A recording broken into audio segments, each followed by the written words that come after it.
Theory of Joule Thomson expansion. यह constant enthalpy पर based expansion है किसी गैस का। इसमें एक पोरस प्लग के थ्रू किसी गैस को एक्सपेंड किया जाता है, उसका प्रसार किया जाता है, और इस प्रसार में उस गैस की एंथैल्पी जो है वो कांस्टेंट रहती है। और यदि उसका टेम्परेचर एक फिक्स टेम्परेचर, जिसे टेम्परेचर ऑफ इन्वर्सन कहते हैं, यदि उससे कम है तो गैस की जो है वो कूलिंग होती है इस प्रसार के दौरान। इसमें हम यह मान रहे हैं कि यहाँ ये जो जी पॉइंट है ये एक पोरस प्लग है, सरंध्र डार्ट है।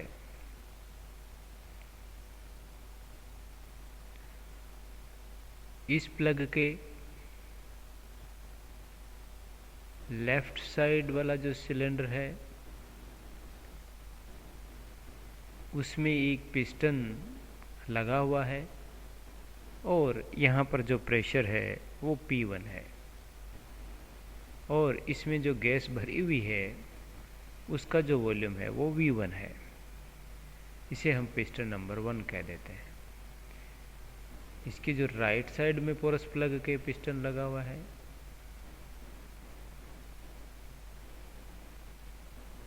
वो पिस्टन नंबर 2 है।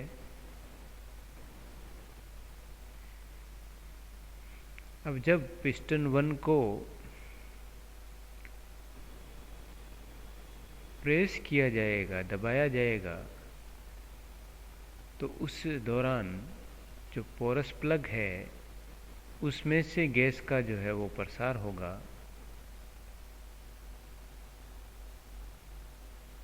और जिससे गैस जो है वो सिलेंडर के दूसरे भाग यानी पोरस प्लग के राइट साइड वाले भाग में प्रसारित हो जाएगी। वह यहाँ पर प्रेशर P2 और वॉल्यूम V2 हो जाता है गैस का। वॉल्यूम V2 का जो मान है वो P1 के कंपैरिजन में ज़्यादा है।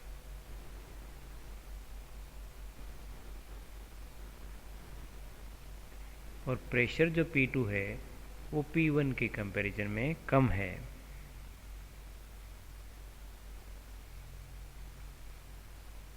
इस प्रकार गैस जो है उसका पोरस प्लग G के थ्रू प्रसार होता है, और इस प्रसार के दौरान उसका वॉल्यूम V1 से V2 हो जाता है, और प्रेशर जो है वो P1 से P2 तक हो जाता है। इस प्रोसेस में जो पिस्टन ने गैस पर वर्क किया है, पिस्टन नंबर 1 ने जो गैस पे वर्क किया है उसकी वैल्यू होगी, that is external work done on the gas by piston 1।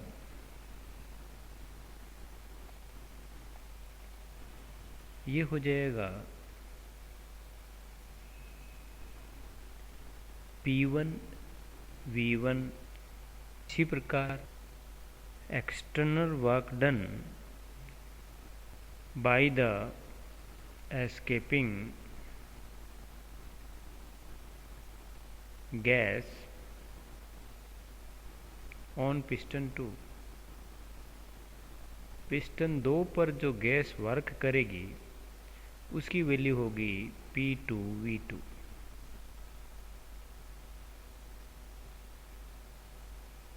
इस प्रकार गैस के द्वारा नेट वर्क डन कितना होगा? Net work done by the gas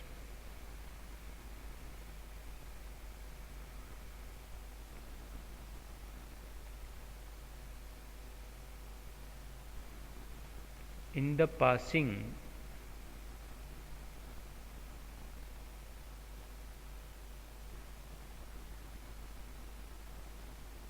through the plug,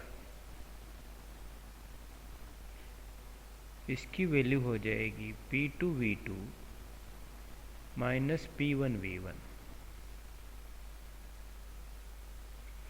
क्योंकि जो सिलेंडर है वो थर्मली इंसुलेटेड है, तो जिससे किसी भी प्रकार की हीट का जो है यहाँ एक्सचेंज नहीं होगा, या हम ये कह सकते हैं हीट का किसी भी प्रकार से जो है वो एक्सचेंज नहीं होगा। U1 इनिशियल स्टेज की इंटरनल एनर्जी है, U2 फाइनल स्टेज की इंटरनल एनर्जी है।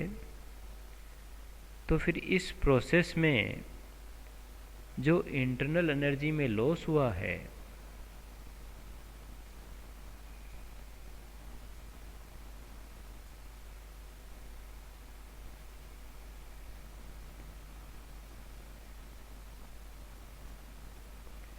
वो इक्वल होगा U1 माइनस U2 के। और law of conservation of energy कहें या थर्मोडायनेमिक्स के फर्स्ट लॉ की बात करें हम, तो क्योंकि यहाँ पर पूरा सिस्टम जो है वो इंसुलेटेड है, that is dq equal to 0 होगा। तो इस प्रोसेस में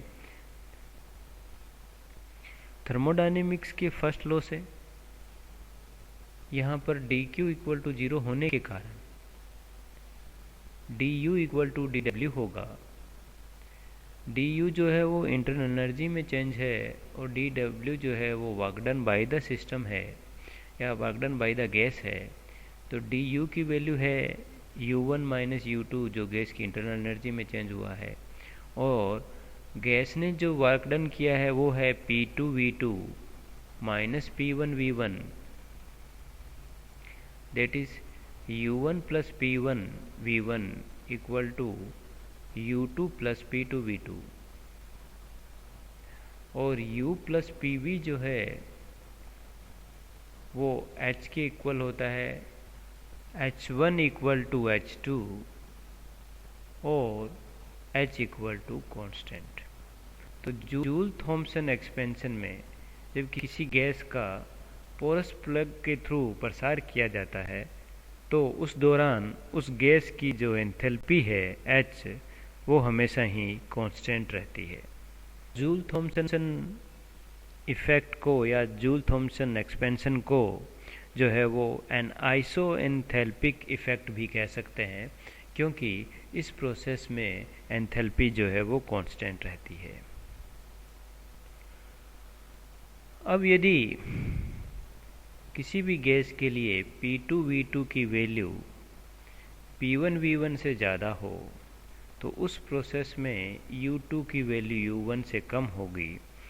इसका मतलब ये हुआ कि पोरस प्लग में प्रसार के बाद उस गैस की जो इंटरनल एनर्जी है वो डिक्रीज़ हो जाएगी, और इस डिक्रीज पोटेंशियल एनर्जी होने के कारण उसका टेम्परेचर कम हो जाएगा, या एज ए रिज़ल्ट हम कह सकते हैं कि गैस ठंडी हो जाएगी, या कूलिंग का जो है वो प्रभाव होगा यहाँ पर।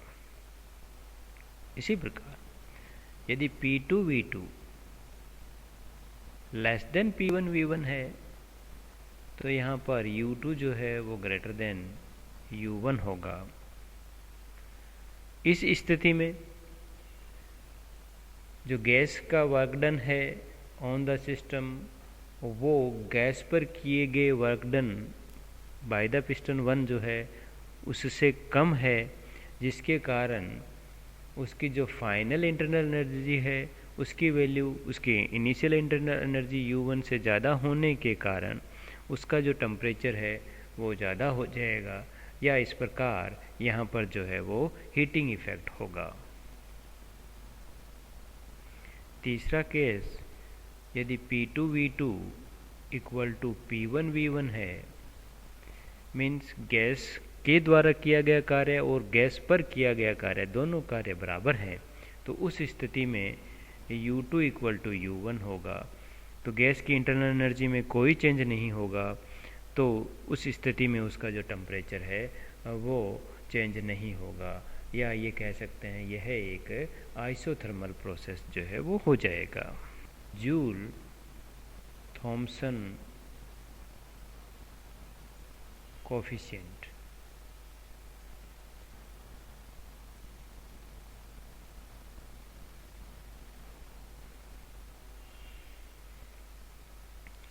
जूल थॉमसन एक्सपेंशन में किसी गैस को अधिक प्रेशर से कम प्रेशर की ओर प्रसारित किया जाता है और इस प्रसार के दौरान उसकी एंथैल्पी H जो है वो कांस्टेंट रहती है और उसके टेम्परेचर में चेंज होता है। जूल थॉमसन एक्सपेंशन में गैस की एंथैल्पी हमेशा ही कांस्टेंट रहती है। इस प्रकार यहाँ पर कहा जा सकता है H equal to U plus P V equal to constant.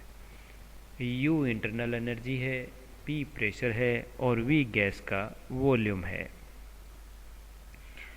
इसका डिफ्रेंशिएट कर दें तो DH इक्वल टू मिलता है DU plus PdV plus VdP equal to 0। DU plus PdV ये थर्मोडायनेमिक्स के फर्स्ट लॉ से मालूम है कि dQ equal to dW plus du होता है और dW को PdV और du तो du है ही, तो dQ equal to PdV plus du होने के कारण dH इक्वल टू हो जाएगा dQ plus VdP equal to 0।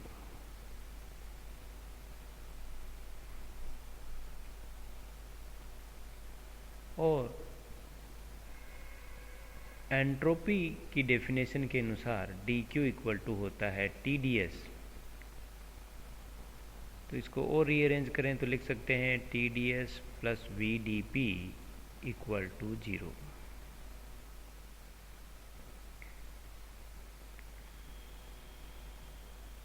इस प्रोसेस में यदि एंट्रोपी S को प्रेशर P और टेम्परेचर T का फंक्शन माने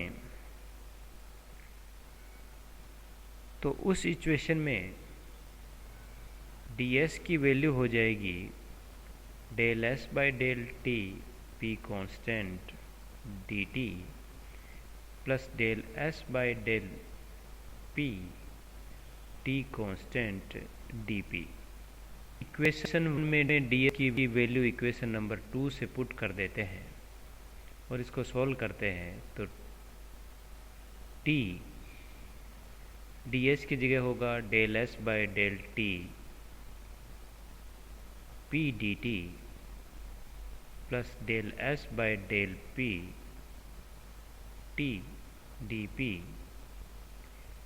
प्लस VdP इक्वल टू 0 और T del S by del T P dt plus T del S by del PT dP plus VdP equal to 0। Specific heat at constant pressure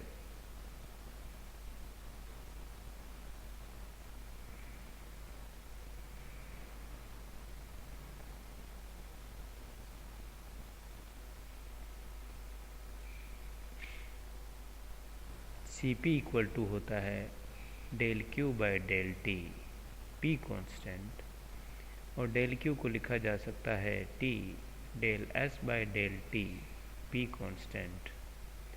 तो इस प्रकार ये जो term है ये specific heat at constant pressure के equal होगी।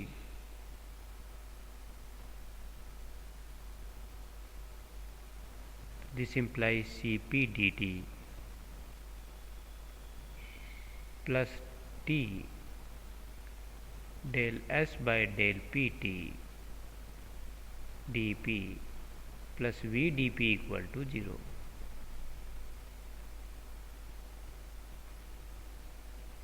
Maxwell का जो फोर्थ रिलेशन है उससे मालूम है कि del S by del P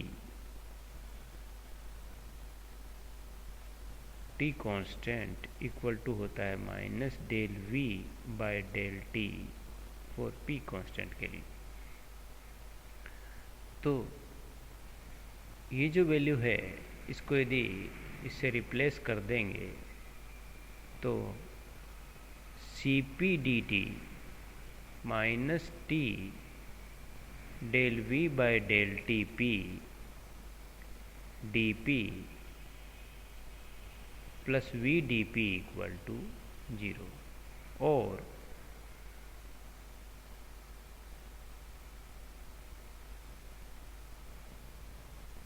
C P D T equal to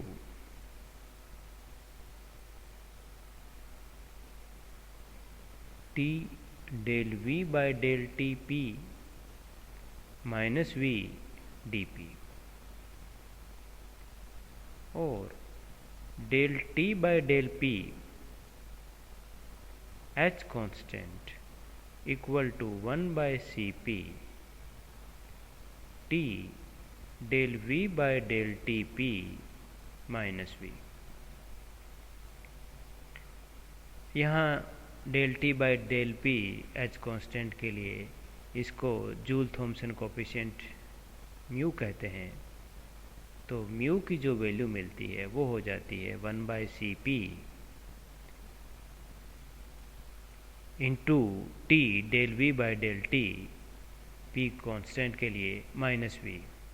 ये जो है वो जूल थॉमसन कोफिशिएंट के इक्वल वैल्यू होती है।